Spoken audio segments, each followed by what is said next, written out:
swap it out.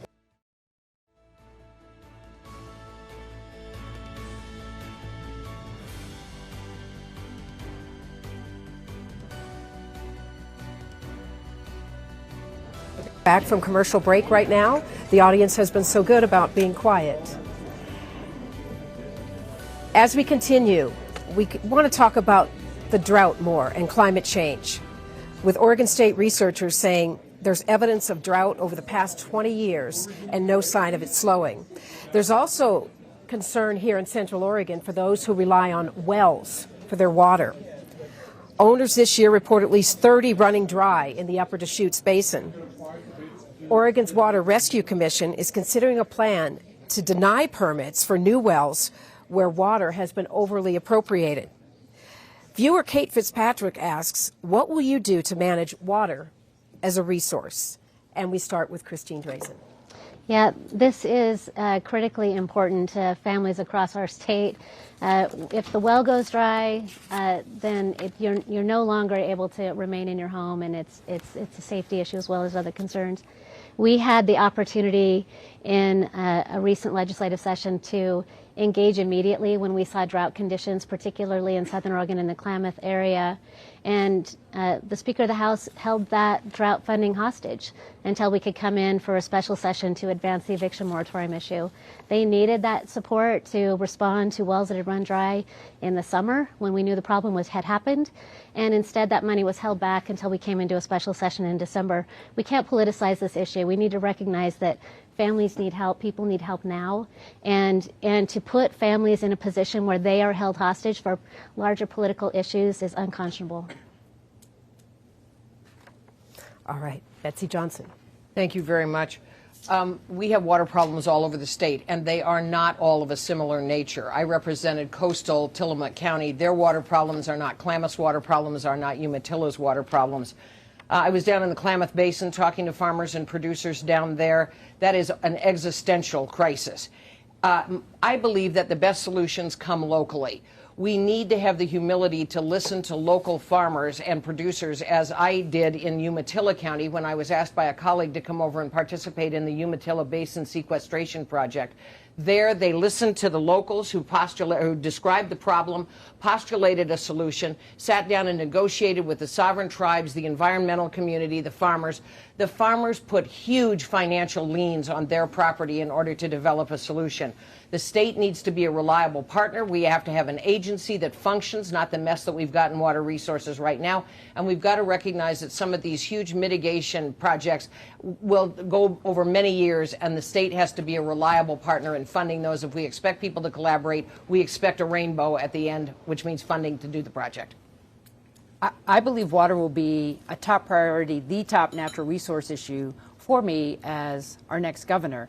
I was in Southern Oregon talking to a group of farmers about their irrigation district and the fact that they weren't going to get water this growing season, what they were going to do, and to listen how they were trying to adapt to the change in the climate and what was happening was really both distressing and hopeful that they were coming up with ideas. But the state, I have to agree with Senator Johnson, the state has to be more proactive. You know, there's great innovation and collaboration happening here in Central Oregon around your irrigation work and how you're managing your basin, but the state should be a strong partner to do that, not just step back and say, we don't know what's going on. We need to be in there with you, listen to your ideas, making sure you have the resources you need for the studies and the innovation and upgrading of your equipment, for example, in conservation in our irrigation districts. There's a lot of work to do here.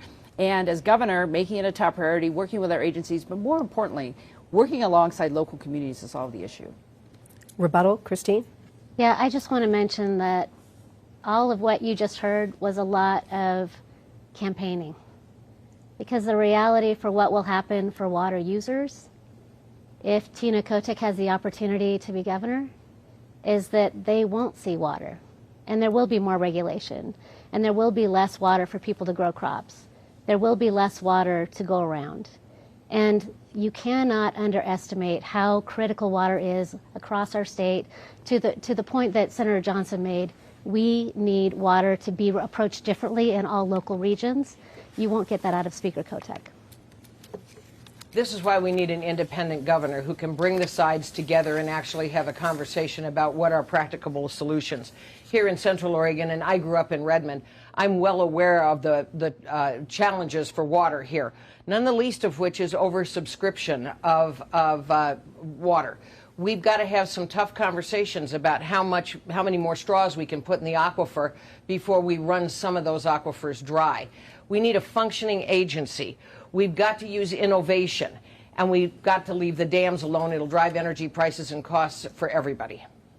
Tina, final word. Well, I don't understand Representative Drazen's accusations. As Speaker of the House, I not only passed, but also strongly supported all of the recent investments we've made at the state in looking at our groundwater studies, looking at our permitting system, local planning. And as it relates to the Klamath Falls dollars, we did get it done. When the plan was fully vetted and knew what we were doing with the money got out there. So this idea that there were politics is just a lie. Well, next we move on to something we heard about from several viewers. And true or not, the perception here in Central Oregon is that Portland and the Willamette Valley get most of the attention of what happens in Salem. City Club Executive Director Kim Gammond and Deschutes County Commissioner Phil Chang both raised this issue, asking, how could the state support balancing needs in both the western and eastern parts of the state, connecting the urban with the rural? And we begin with Betsy Johnson. Well, I've heard that joke before, that PGE stands for Portland Gets Everything. Coming from rural Central Oregon, when it was rural, and representing a rural district, I am well aware of how angry, pissed off people are outside of the Portland metro area about not getting what they perceive to be their fair share of all sorts of things. Grants, access to cooperative agencies, feeling disrespected, ignored, and frankly not at the table. That's why I think the independent governor could bring an opportunity for all people to be heard on these important issues and help find solutions that are practicable and implementable and subscribed to by the majority of Oregonians, not the majority telling the minority what to do. Tina Kotek. I want to be a governor for the entire state. And how you do that? You do a lot of listening, and you spend a lot of time outside of Salem. We have very unique communities across our state that understand the problems that they're facing and have really good ideas. And my role as governor is to make sure that they have support from the state. If there are barriers in the way that the state can move aside, a governor can play a key role there. And let's be clear, these aren't easy issues. There are divides in our country, in our state. And the more we listen to each other, dialogue, be in community together, working on these issues together, I believe we can make progress. I also think it's who you appoint to your stakeholder groups. That's fancy language for the people you bring together to discuss an issue. Do you have all perspectives at the table? That is something I did as Speaker of the House. That's definitely something I would do as governor, because that's how you make the best policy that serves the entire state. I'm a small town girl. I'm originally from Klamath Falls. And that's usually how I introduce myself almost everywhere I go. It's one of the most important things to know about me, is that I grew up in a community that was impacted when the natural resource economy went belly up down there. And it meant that I understood differently the impacts that politicians have in rural communities. It means that I am empathetic when somebody's having a hard time because I've been there. And it means that I know how to fight for balance and to fight to have those voices heard. You know, I was reading a sign in the Mill area, in Mill District area, that said that the last log was milled here in 1993. Bend has had an extraordinary opportunity to reimagine itself and still be a strong community. Different folks across the state haven't had that same value and that same benefit. When natural resources economies went away, they were left struggling. We have got to serve all Oregonians. I love Oregon, I love Oregonians, and I know that we can solve these problems together. Betsy Johnson. I want to put an exclamation point on the need to have balance in our decision making in Salem. The problem with Kate Brown has been that she has appointed people to boards and commissions that come with a complete bias. She has directors that have biases. That makes it virtually impossible for people to have a fair shake at a level playing field to get a permit in a timely and accurate way. The fact that she's appointed an expert on exotic snakes to the ODF&W board, I voted against that, is laughable. We need to have different points of view on all of those boards and commissions, and I would do that as governor. Tina Kotek, any rebuttal? Christine? So I'll just end with this, and that is that the real rural-urban divide really does have an awful lot to do about two things: respect and opportunity. And I will respect all Oregonians, no matter where they're from. The urban core, they need help and support. The rural parts of our state, they need different kinds of help and support. But that respect needs to equate into local control, local voices being at the table. And there has to be an opportunity. You have to give people the opportunity to achieve their best future and not regulate the heck out of them and leave them with nothing. If I could just add in there, since I have my rebuttal, I think there are great ideas and great leaders across our state, urban, suburban, and rural. And the benefit of everybody talking together is you get even better ideas, and helping local communities have the resources they need to chart their own course. And that's one of the reasons I'm a big fan and a strong proponent of making sure every part of our state has access to high-speed internet, because then you have a level playing field, and anywhere in the state you can do what you need to do. Our next question comes from a small business owner here in Central Oregon, Joshua Sims, and I think he echoes a lot of what small business owners would ask here on this stage tonight of the candidates. Joshua writes, with state resources and incentives given to recruit big out-of-state businesses, how will you support, develop, and reward small homegrown businesses in the state? And we begin with Tina Kotek. I think you do it sector by sector, and our small businesses are such a driving part of this economic recovery right now. We have to support them, because the big companies, they're important, but they'll be okay at the end of the day. But the small businesses are really struggling, right? During the pandemic, one of the things I worked on very specifically was to make sure that we changed how the payroll taxes were going to happen after everybody lost their jobs and unemployment benefits were, we're charging everyone's payroll taxes to go up. We redid the trust fund to save billions of dollars for small businesses so their payroll taxes could remain manageable. That meant a lot to those businesses. So having those specific ideas to make sure small businesses get some tax breaks, get some more love out there, because they are the backbone of our communities. And at the state, we should be focusing on them as much as we do the big guys, because at the end of the day, the smaller businesses are the sectors that need more help. Christine Drazen. As I've traveled the state and talked to people in all corners of the state, the business owners are the ones that are just desperate for change. They are being crushed under Oregon's regulatory environment, where the things that work in Portland suddenly are mandated statewide, where this big idea that advances a political agenda suddenly is the responsibility of a local business. It doesn't work. It doesn't work. They're trying to perform a service. They're trying to serve their clients. They're trying to, they're trying to sell something. They're just trying to do their job. And instead, they are being crushed in a regulatory environment in our state that's making it harder and harder for them to be job creators and to support their own families. So as governor, I have committed to review rules and regulations in my first 100 days in office and repeal, roll back, or revise rules and regulations to create an opportunity for people, no matter where you live in the state, to be able to thrive. I completely agree with Christina on that point. The rules and the regulations are the thing that I hear most about from small businesses, particularly in the agricultural sector or the natural resource sector, where the regulatory agencies have become punitive, retaliatory, quick to punish farmers and producers. Not so much when Portland pumps raw sewage into the Willamette, but if you're a farmer or a dairyman in Tillamook and you try to clean out a ditch, you're going to have the state regulatory agencies all over you. We permit sequentially. We allow one agency to block the input of another agency. Time and money seem to have no meaning to the permitting agencies except if they're busting somebody. And so, having been a small business owner when I was in the commercial helicopter industry, my husband is a small business guy, we need to pay just as much attention to both their retention and their recruitment in making Oregon a place where you can actually build a small business with an expectation of making a reasonable profit and not be squashed by the state of Oregon's over-regulatory environment. Any rebuttal? Well, I think it's very important to have a state government, and one of the reasons I'm running for governor is to make sure our state government is more consumer focused, more customer service oriented and making sure that when there are things on the books that are required, permits and regulations, that there's good follow through and they're effective and efficient.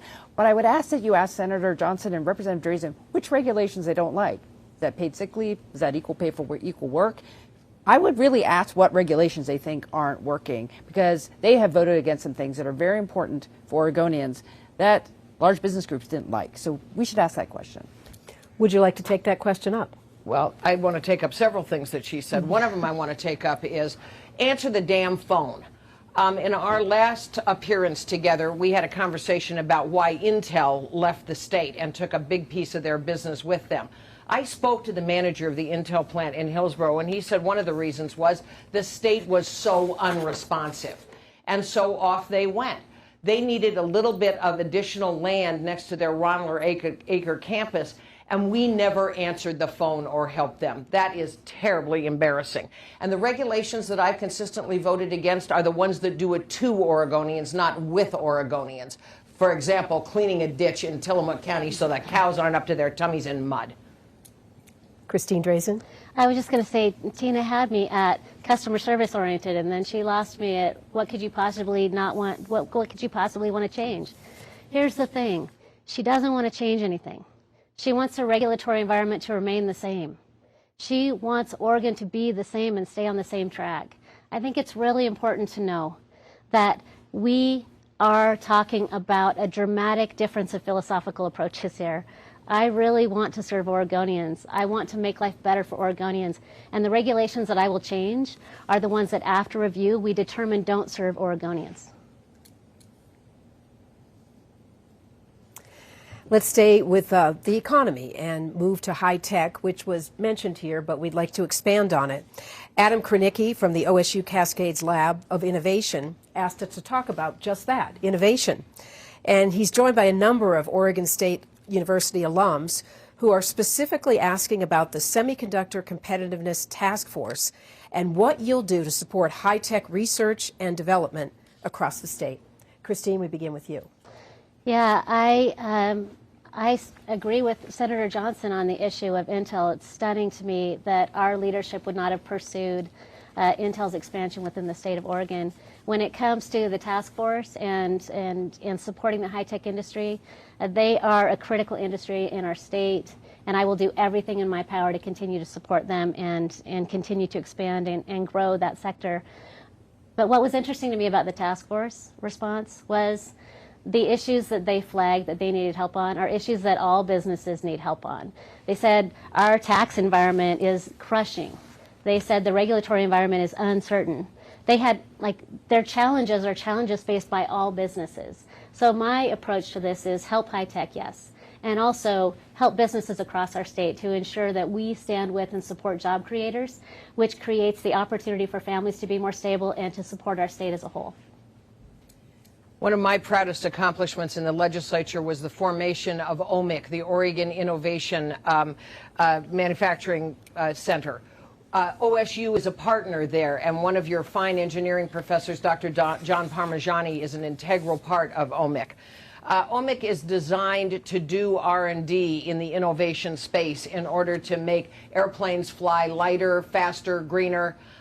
It is all about new techniques and technologies to help foster innovation. I would say that the task force, unfortunately, on the chip part of it, I could have saved him the cost of doing the task force because it is exactly what business needs. And we did the task force after Intel had already left the state. That was like closing the barn door after the horse was out. And those things that Ms. Drazen just outlined, tax accommodation, education, additional land, and the burden of Oregon's regulatory, among their other findings, are some of the problems. I would hope that, as Ms. Kotek says, that the big guys can take care of themselves, that we need to recognize that the chip industry needs our help as well to flourish in Oregon. We're going to have to ask you to wrap there. Tina? Well, I certainly support advanced manufacturing. I've looked at the Semiconductor Task Force, and we want to support organizations like Intel because they also create other jobs and other jobs and other jobs and other businesses. It's a whole ecosystem that supports our state. But they're not the only employers out there. I think the state can do a better job in our Business Oregon department, our office, our Organization of Business and Economic Development, of supporting our small businesses, those small businesses who want to go to the next level in different sectors. There are so many areas of our economy that are so truly Oregon, not just Intel. So making sure we're supporting our small businesses day in and day out, because making it easier to get those capital loans, making sure they have the workforce they need by, for example, supporting our community colleges, making sure their workers have a place to live, and supporting our housing market. So there are a lot of ways we can support businesses, not just only focus on our large industries like Intel. Any rebuttal? I would, sitting here in a university facility, urge our institutions of higher learning to work together to see how we maximize any of the grants coming from the federal government out of the recently passed legislation, working to improve the semiconductor industry. And so I think the more collaboration that we in Oregon can demonstrate, the better. I think an independent governor could help lead those presidents to a collaborative grant writing and grant seeking methodology that maybe heretofore has not been available. Christine? I would say a Republican governor could do the same. And as an aside, I also believe that the reason that some of the tax burden has been so aggressive and oppressive to so many businesses across our state is because of the passage of the commercial activities tax, which was voted for by both of my opponents in this race. If we're serious about supporting business, if we're serious about improving our economy, growing jobs, and supporting Oregonians no matter where you are across the state, then we've got to be serious about holding the line on new taxes. The businesses who came forward to the legislature asking for a dedicated funding source for our schools, which became the commercial activity tax, funding the Student Success Act, $1 billion more per year. That came from the business community saying our schools need to be better. My job as governor is to make sure we follow through on that promise. But let's remember that new business tax also came along with a middle class tax cut as well. So it was a comprehensive tax package to fund our schools and to help Oregon families. As governor, I would view any legislation that was big and as the corporate activity tax as an iterative tax. It may need tweaking. It may need adjustment. I don't think there was a sufficiently robust conversation in the legislature about the cumulative effect of that tax as it cycled through the supply chain. And as governor, I think it's important to be able to look at some of the legislation that was passed and say the legislature may not have gotten this right. With COVID making Zoom meetings the norm, not the exception, I think that there's an opportunity to relook at some of those issues, and as governor, I would do that. Yeah, I'm on the stage today with people that voted for billions of dollars in new taxes in the gas tax, a tax on your cars, a tax for boats, a tax for you name it, a cat tax.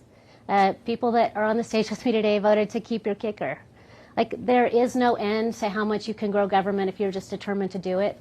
And we've got to begin to make the connection that when you make those decisions, that you're going to double the size of government in 10 years, that it is Oregonians and Oregon businesses that will pay for that. So you are making a choice. We move along now to a challenge from a News Channel 21 viewer, Rachel Nellis. She asked you talk about some issues on which you and your opponents agree. Issues on which you agree, and how you would incorporate them into your administration, remembering Oregon is made up of more than just Republicans and Democrats. And we begin with Betsy Johnson. Well, I think you have heard us all talk about the need for collaboration. I believe that only an independent governor can really facilitate that because, said or unsaid, the Democrats have an agenda, the Republicans have an agenda. And either one of my two opponents, if elected governor, will feel the need to deliver on that agenda to their partisan supporters. An independent governor, unfettered by an ideology answerable only to Oregonians, would have the ability to draw folks together in a way that I think would facilitate a better and more collaborative outcome. That is, doing it with Oregonians, not to Oregonians. And I submit that that's the whole premise of my campaign, is to bring the best ideas from both parties and make sure that we can implement practicable solutions to some of our most difficult problems. You don't have to hit a home run at every at-bat. We can start working on some of these problems incrementally.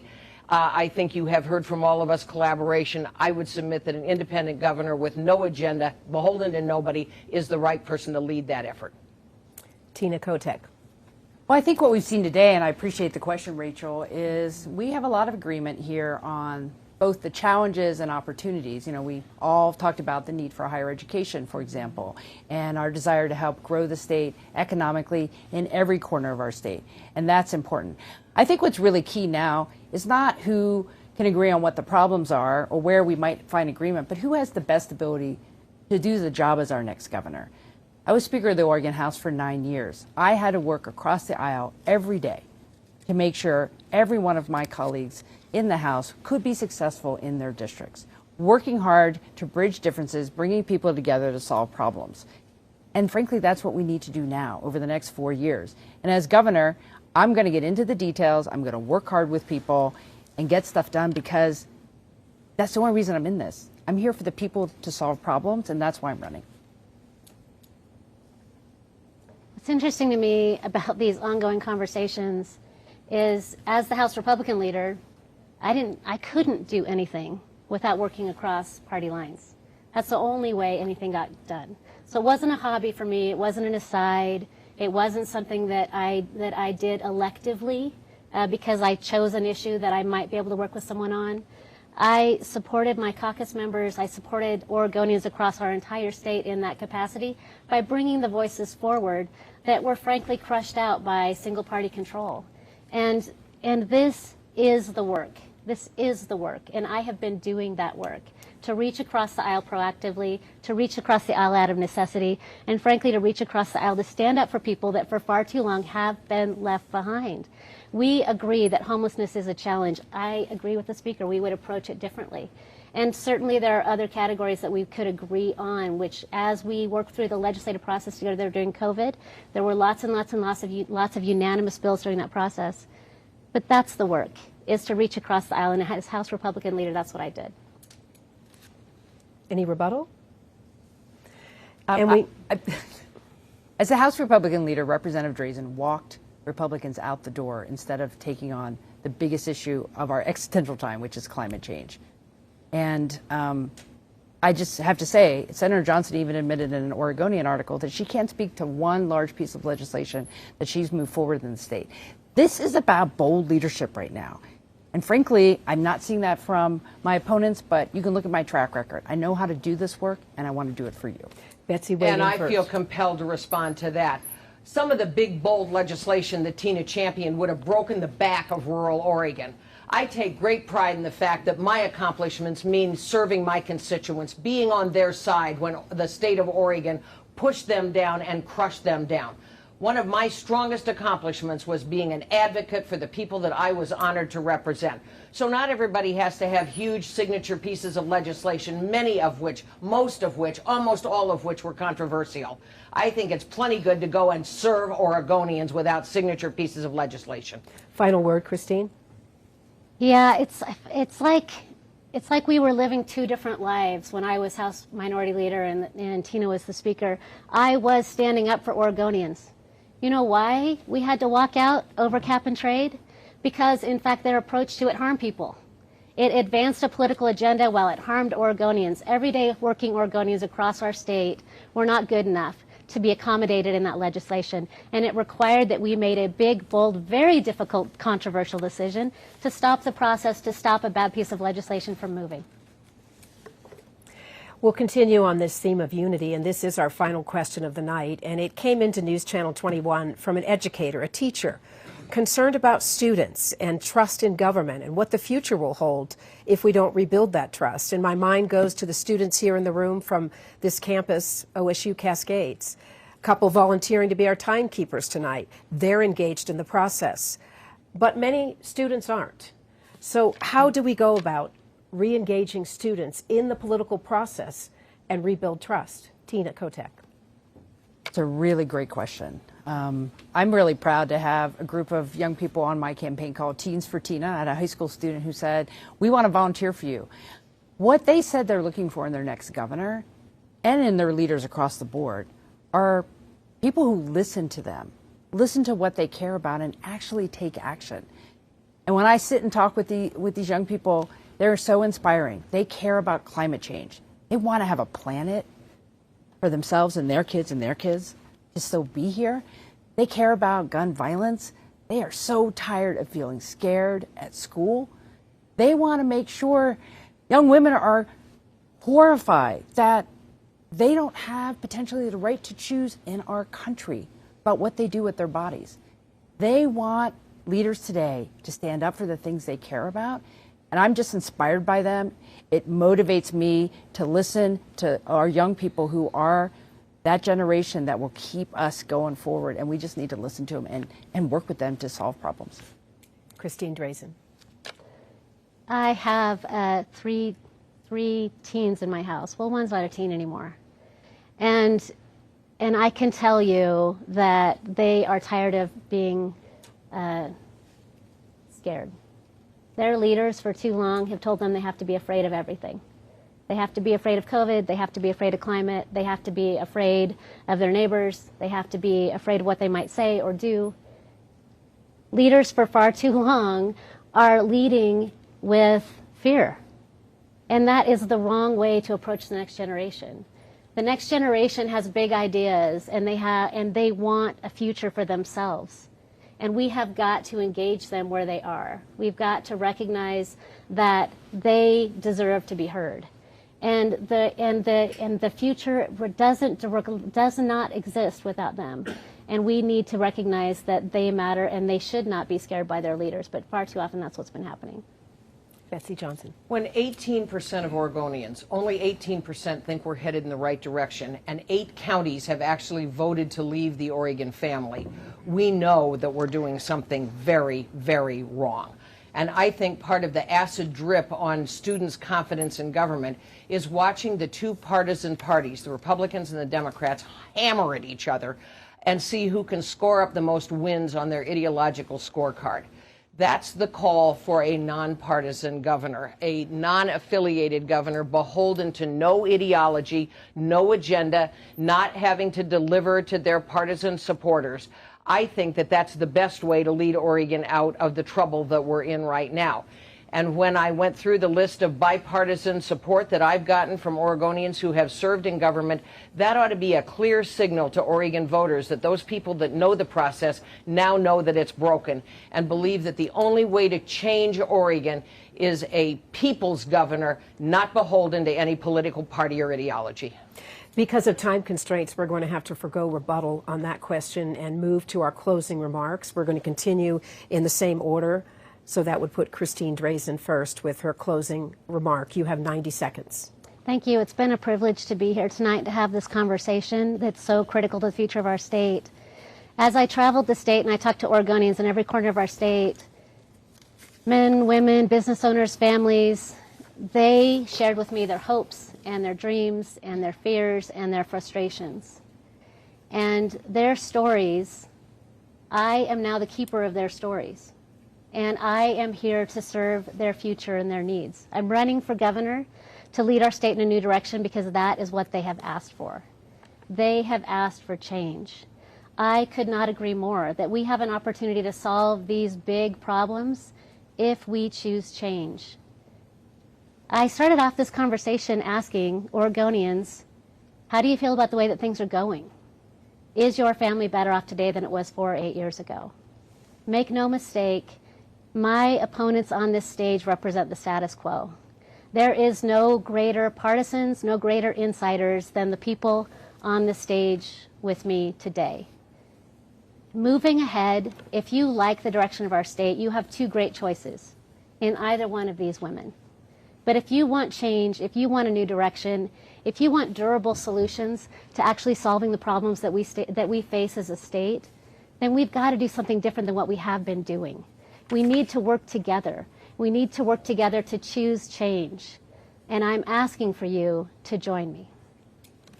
Betsy Johnson is next. I don't think of anything more bold in terms of change than electing a non-affiliated governor, not answerable to any political agenda or political ideology. Neither of my opponents can lead Oregon forward. If you elect Tina Kotek, it is going to be more Kate Brown than Kate Brown was. And I think that Christine has already demonstrated her weakness with respect to believing and working with Tina. I'm asking you to take a huge chance, not a chance on me, but a chance on Oregon. If you love this state more than you love politics, then let's give Oregon a chance to shed that political skin and actually be free to listen to Oregonians from every geographic part of this state and every political persuasion. That's the choice that I made in running for governor as an independent candidate and answerable only to you. That's a choice that you can make now to really effectuate change. For literally my professional life, I flew with my own wings as a helicopter pilot. I'm asking that it's time that Oregon did that same thing. Elect a leader beholden only to Oregonians, not to some agenda driven by partisan politics that has really put Oregon off the rails and has created the problem that we have now.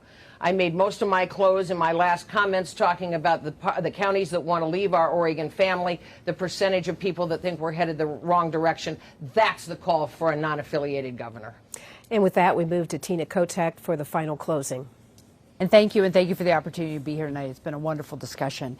You know, as we have discussed tonight, the challenges that we have here in our state are real, they're tough, and there are three very different candidates up here on the stage tonight, and there's a real choice. Senator Johnson and Representative Drazen are really good about complaining about the issues, but very, very light on the details of how they would actually solve these problems. We need plans, we need specifics, and I'm frankly just not hearing them. Senator Johnson has a long record of siding with Republicans. She voted against increasing the minimum wage.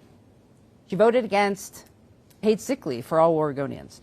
She has refused to vote for background checks for gun sales, and like Donald Trump, won't even reveal her taxes. Representative Drazen supports banning abortion, and that is a major issue for women in our state today because of what the Supreme Court has done. And while I'm proud to be endorsed by Ron Wyden, Representative Drazen supports his opponent, who is a conspiracy theorist, conspiracist, I guess is the right word, who, you know, is an election denier and was on the grounds of the Capitol in D.C. in Washington, D.C. on January 6th. So Senator Johnson and Representative Drazen are very out of step with Oregonians. And here's what I can say is, I'm going to work hard to fight for you for the things you care about. And this choice this year is, are we going to go to the right, or are we going to continue to make progress and solve our problems together? Thank you. Thank you so much to all our candidates for coming tonight and for taking on the questions from our viewers and city and community leaders across Central Oregon. Really appreciate it. And thanks as well to our partners who made tonight's governor's debate possible. OSU Cascades and the City Club of Central Oregon partnered with News Channel 21 to make this happen. A few reminders as we leave you. The deadline to register to vote in Deschutes County is October 18th. A lot of ballots will be going out on October 19th. We hope some of what you heard tonight will help you make an informed decision on November 8th. Thanks for joining us. I'm Kathy Marshall with News Channel 21.